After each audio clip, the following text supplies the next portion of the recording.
E learning point classes में आप सभी का हार्दिक स्वागत अभिनंदन है। प्रिय छात्र छात्रों, आज हम पढ़ेंगे कक्षा 2 के गणित का अध्याय 8वां मापन के बारे में पढ़ाई करेंगे।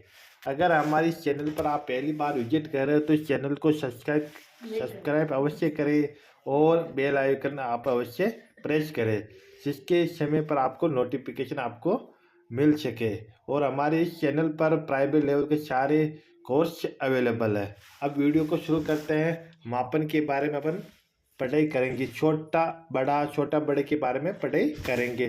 पहला, मैंने बड़ा चित्र बनाया। नहीं, मेरा आपसे चित्र ज़्यादा बड़ा है। दोनों आपस में, ये तो कह रहा मेरा बड़ा है, ये कह रहा मेरा बड़ा है। ये शारदा और ये मेहुल है।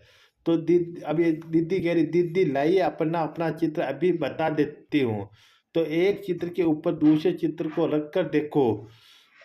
तो शारदा के, अरे ऐसे तो पता ही नहीं चल रहा है। तो कुछ हम चौकोर टाइल लेते हैं, इसको चित्र के ऊपर जमा कर देखते, पता करें कि किसके चित्र को ढकने की ज़्यादा टाइलें चाहिए। तो अरे यह तो हमने पिछली कक्षा में भी माचिस की डिब्बी से भी करके देखा था। देखते हैं। और तो ये और कहती है कि मेरे चित्र पर चित्र टाइल है। अरे मेरे चित्र पर इक्रियाशी टाइल जमी हुई, यानी ये कह रही मेरे तो चित्र टाइल है और ये इक्रियाशी टाइल जमी हुई है। तो किसके चित्र में टाइल जाता है? तो शारदा, तो इसके तो मेहुल के चित्र में टाइल है। तो किसका हाथ बड़ा है? शगुन के हाथ की छपाई है, शगुन के हाथ की यह है। ओके। और गिनकर आपको टाइलें आपको लिखनी है। तो आपको जैसे 1 2 3 4 5 6 7 8 9 10 11 12 13 14 15 16 17 18 19 20 21 22 23 24 25 26। तो ये 26 इनकी टाइलें होगी। अब आप भी अपने हाथ की छाप बनाइए, गिनिए कि इसमें कितने खाने ढक जाते हैं। तो आपको भी करना है। पता कीजिए मित्र के हाथ ने आपसे आज ज़्यादा खाने हैं या कम है, तो आप इसको भी आपको करना है। देखो, तरुण ने 2 पेड़ों की पत्तियां छापी थी। तरुण ने 2 पेड़ों की पत्तियां, एक पहली पत्ती दूसरी पत्ती। पता लगे कि इनमें से कौन सी पत्ती बड़ी है। तो पहली पत्ती आपकी बड़ी है, क्यों दिख रहा है? पहली आपकी बड़ी है।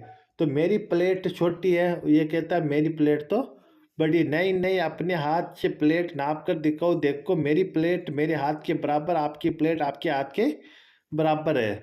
हाँ, आपका हाथ भी तो बड़ा है। तो आपको क्या लगता है दोनों प्लेट बराबर है? नहीं, दोनों प्लेट बराबर नहीं है। आपकी क्या आपके घर में भी खाने की प्लेट बड़ी होती है छोटी होती है? हाँ, बड़ी भी होती है छोटी भी होती है। हाँ, सही है। घर में सबसे सबसे बड़ी और सबसे छोटी प्लेट में कितनी उंगलियां का अंतर होता है? अंतर हो सकता है, कोई भी अंतर हो सकता है। अपनी कक्षा में उपलब्ध 3 वस्तु के नाम लिखिए जो लंबाई में रबड़ से भी और पेंसिल से छोटी हो। जैसे किताब भी हो सकती है, और शॉर्पनर।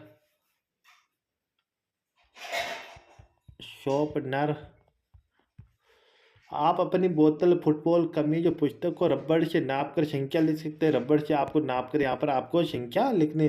किसकी नाप अधिक है, यह भी आपको अपने अभ्यास पुस्तिका से मेज या डेस्क के क्षेत्र के सामने मापन कीजिए और आपको इसको मापना है और अभ्यास पुस्तिका में लिखना।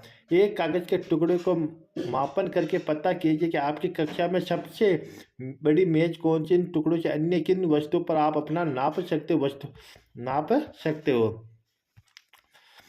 पुराने अखबार लीजिए। कितने अखबार आपकी कक्षा में की जाजम जाजम को ढकते हैं, कितने अखबार आपकी जाजम को ढकते हैं। इसी तरह से आपको भी अब ये अवलोकन करना। एक विद्यालय, एक ये डाकघर है, और ये इधर देखो घूम रहे हैं, ये डाकघर है, बच्चे स्कूल जा रहे हैं, दादाजी घूम रहे हैं, पेड़ पौधे लग रहे हैं, सब अलग अलग। डाकघर के बाईं ओर डाकघर दिख रहा है, उसकी बाईं ओर क्या दिख रहा है? बाईं ओर तो मैं एक विद्यालय दिख रहा था, यहाँ पर लिख दो आप विद्यालय। विद्यालय की बाईं ओर तो डाकघर है, डाकघर। साइकिल के ऊपर कौन बैठा है? साइकिल के ऊपर आदमी बैठा हुआ। पेड़ के नीचे कितने लोग बैठे हुए? पेड़ के नीचे कहाँ बैठे हुए?